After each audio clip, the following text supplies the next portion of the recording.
स्त्री और पुरुष के बीच कपट आ गई, दूध में खटाई आ गई। भी लगे हो रस जाए कपट खटाई के परत, फिर वो दूध नहीं बन पाएगा, उससे मक्खन बन जाएगा, घी बन जाएगा, व्यंजन बन जाएंगे, लेकिन दूध फट गया तो दूध नहीं बन पाएगा। इसलिए कपट की दरार बीच में नहीं आना चाहिए, और जब तक नहीं आएगी तब तक आनंद होगा।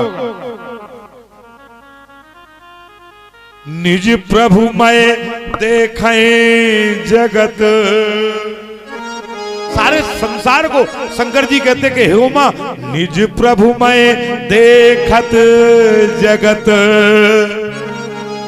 कहीं सन कराए विरोध। जब सब में भगवान दिखने लगेंगे तो आप किसी से विरोध नहीं करेंगे, क्योंकि फिर तो आप जिससे भी विरोध करोगे भगवान से ही विरोध करना है। निज प्रभु मैं देखें जगत, कहीं सन कराए विरोध। संसार में विरोध ही मिट जाएगा, और जिस दिन यकीन मानो विरोध मिट गया उस दिन संसार में सब कुछ परेशानी खत्म। सोने मोनी ते ही कहां सहरोसा, भगवान ने कहा है जिससे मतंग जी महाराज से आगे जब दंडकारण्य में ऋषियों से बोले तो ऋषियों से कहा भगवान ने, सोनी मोनी ते ही कहां सहरोसा, भजाई जे मोहे तज सकल भरोसा। भगवान राम कहते कि हे मुनीश्वरों, हे मुनियों, मैं तुमसे कहता हूं जो मुझे संसार का भरोसा त्याग करके बसते, जो मेरे भरोसे रहते हैं, मैं उनके लिए करहूं सदा तिनकी रखवारी, करहूं सदा तिनकी रखवारी, जिम बालक राखे महतारी। शब्दों पर गौर दें, मैं ऐसे उन लोगों की रखवाली करता हूं जैसे कि एक मां बच्चे की रखवाली करती है।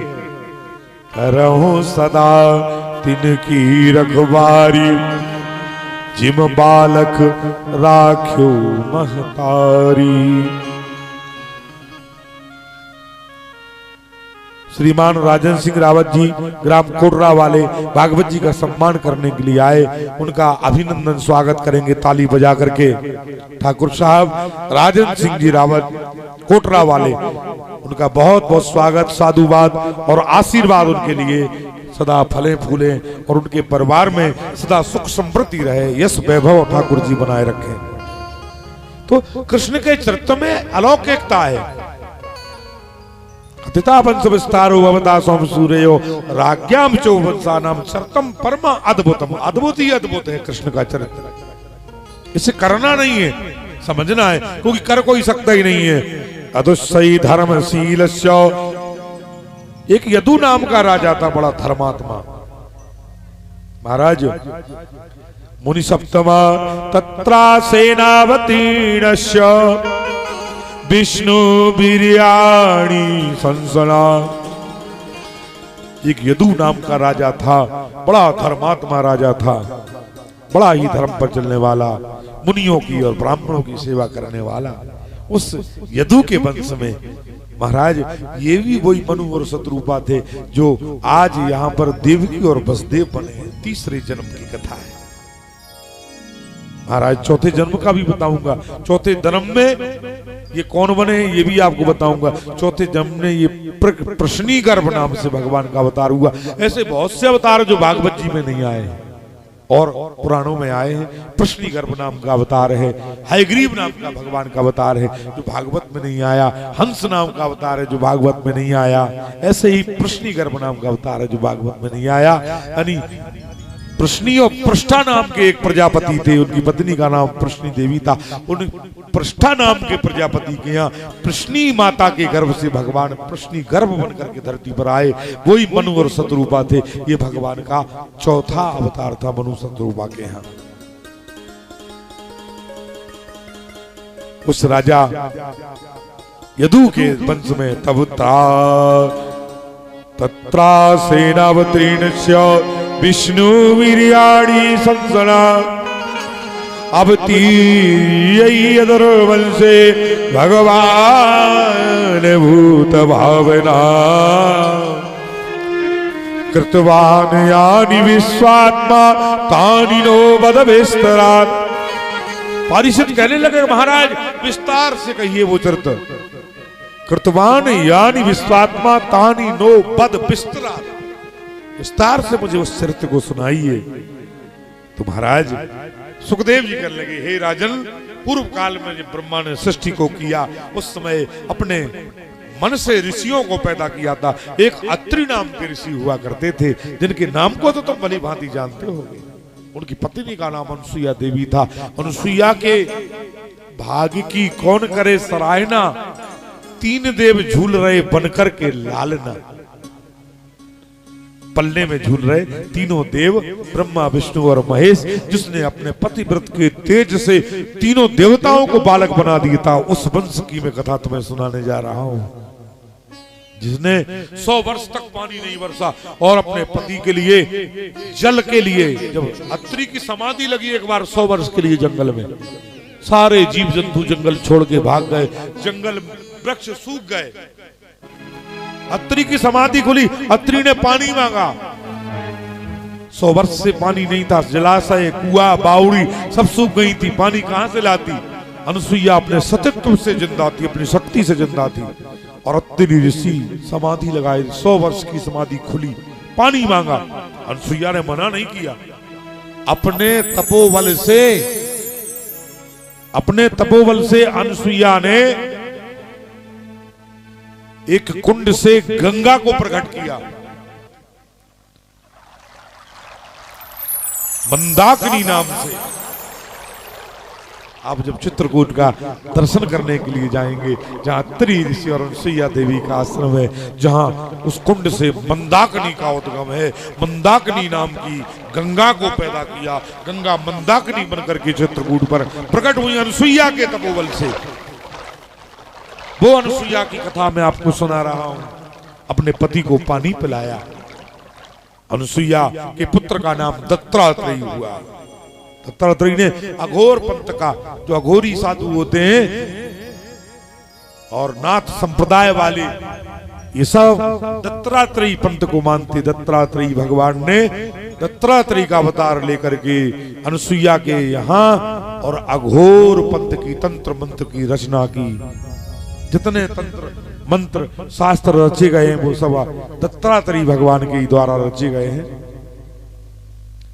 महाराज दत्तात्रेय के इसी वंश में एक नहुस नाम का राजा हुआ और नहुस के पुत्र का नाम यति, जति, आयाति, विचित्राति, वीर्याति, ये 5 भाई थे। महाराज इसी वंश में चंद्रमा, अनुसुईया के पुत्र का नाम चंद्रमा, चंद्रमा के पुत्र का नाम बुध, बुध के पुत्र का नाम नहुस, नहुस के पुत्र का नाम आयाति, और आयाति के ही वंशजों में यदु नाम का राजा हुआ। इससे 5 वंश बने, गोप वंश, ग्वाल वंश, यदुवंश, भोज वंश और घोष वंश। चंदेरी के राजा दमघोष घोष वंश के थे। भगवान श्री कृष्ण की सगी बुआ चित्रवृंदा नाम की बुआ वसुदेव की सगी बहन चंदेरी ब्याही थी। भगवान महीनों चंदेरी रहे हैं, आया करते थे, अपनी बुआ के यहाँ रहा करते थे। जहां के राजा का नाम दमघोष था, उसके 2 बेटे थे चित्रवृंदा के यहाँ, दो पैदा हुए, एक का नाम शिशुपाल और दूसरे का नाम दंतवक्र। दंतवक्र ने दतिया नाम का नगर बसाया था और शिशुपाल ने चंदेरी नाम का नगर बसाया था। ये दोनों ही वही जय विजय थे जिन्हें सरकाधिक मुनियों का श्राप लगा हुआ था। पहले जन्म में जय और विजय कौन बने? हिरण्यकश्यप हिरण्याक्ष बने, जिन्हें भगवान ने 12 और नरसिंह बन करके मार डाला, वध कर दिया।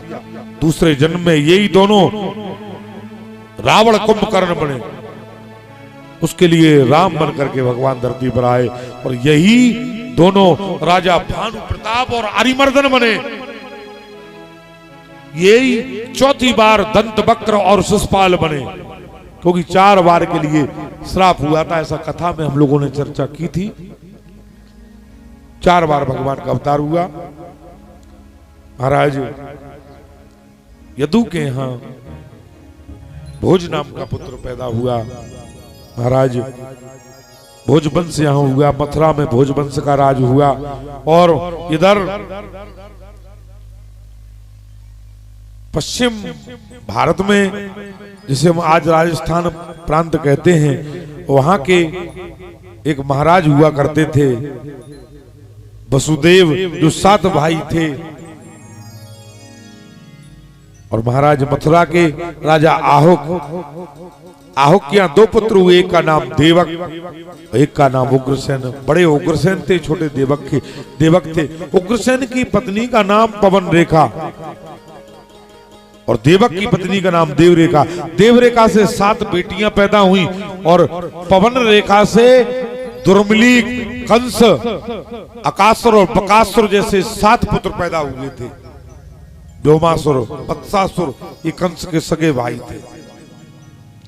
ये बच्चे धीरे धीरे आंगन में बढ़ने लगे, धीरे धीरे इनकी वृद्धि हुई। ये देखते ही देखते माता पिता के यहाँ युवा हो जाते हैं बच्चे, लालन पालन हुआ। लालियां जब बड़ी हो जाती हैं तो उनकी माता पिता को उनके विवाह की चिंता सताने लगती है। बेटियों का विवाह, बेटियां तो एक दिन पराए घर जाना है। महाराज एक दिन नारद जी आए और नारद जी से महाराज उग्रसेन ने, देवक ने कहा, हमारी लालियों का जरा हाथ तो देखो, इनका भाग्य कैसा है। एक से बढ़कर के एक भाग्य था, एक से बढ़कर के एक भाग्य था कन्याओं का। लेकिन कहा कुछ अवगुण भी है, कुछ दोष भी है। जब कहा कुछ अच्छाई होती है तो कुछ बुराई भी होती है। सुख के साथ दुख होता है। सुख दुखे समय कृत्वा लाभा लाभो जया जयो। जय है तो पराजय है, सुख है तो दुख है, जीत है तो हार है, दिन है तो रात है, धरती है तो आकाश है, जल है तो अग्नि है, दिन है तो रात है, अच्छाई है तो बुराई है, स्त्री है तो पुरुष है। ये तो सबके जोड़े हैं, अच्छाई और बुराई का। शुक्ल पक्ष है तो कृष्ण पक्ष है, कभी शुक्ल पक्ष आ जाता है, कभी कृष्ण पक्ष। शुक्ल पक्ष का मतलब उजेली वाली रातें, जब रात्रि में भी दिखाई देता है। और कृष्ण पक्ष का मतलब अंधेरी वाली रातें, जब रात में दिखाई नहीं देता। जीवन में भी कभी कभी शुक्ल पक्ष आ जाता है, खुशी के दिन आ जाते तो समझ लो शुक्ल पक्ष चल रहा है। और जब कभी शुक्ल पक्ष के बाद कृष्ण पक्ष आ जाए तो घबराना नहीं, क्योंकि शुक्ल पक्ष आया था तो कृष्ण पक्ष आएगा, और कृष्ण पक्ष आया है तो शुक्ल पक्ष भी आएगा। इसलिए मनुष्य को प्रकृति का विधान समझ करके ये स्वीकार करना चाहिए कि बुरे दिन आए थे तो भले भी आएंगे, और भले आए थे तो बुरे भी आएंगे। सबको भुगतने के लिए तैयार रहना चाहिए सहर्षता से।